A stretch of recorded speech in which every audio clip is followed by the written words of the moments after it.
Saya pilih malam sebab pernah tengok orang buat malam, cantik. Makan semua okey, ada orang pun enjoy makan tu kan. Dia pun tolong habiskan sekali lewat pengantin. Habiskan luk-luk kita yang kita bagi tadi atas tu.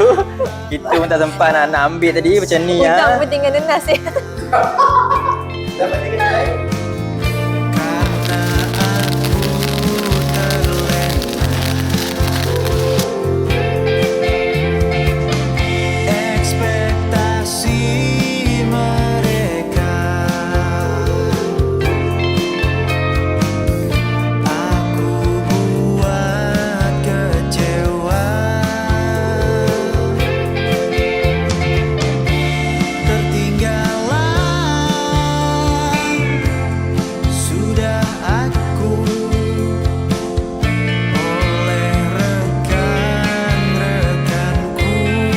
Lancar je, even macam kita buat di majlis tapi tak ada macam kelang kabut ke, dia lancar je. Lancar, mudah, senang.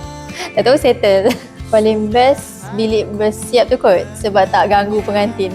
Maksudnya memang khas untuk pengantin bersiap. So tak adalah kita macam, lagipun tadi pun siap pun cepat juga sebab bilik tu khas untuk pengantin, so tak ada rasa terganggu.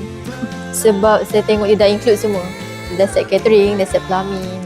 So dia senang lah, tak payah cari luar lagi. Mudah. Alhamdulillah mudah. Sebab kru semua respon pun okey, cepat. Dan kita, apa yang kita tanya semua dia orang jawab dengan tepat lah, apa yang kita nak. Apa yang kita nak semua kita dapat.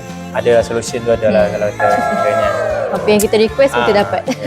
Recommended. Sebab dia senang, dia kru semua bagi kerjasama, dia dah include semua benda. Dekor pun lawa. Dekor pun lawa.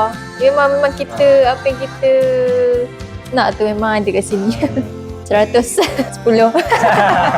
Ingat kenduri, ingat rumah Benjamin.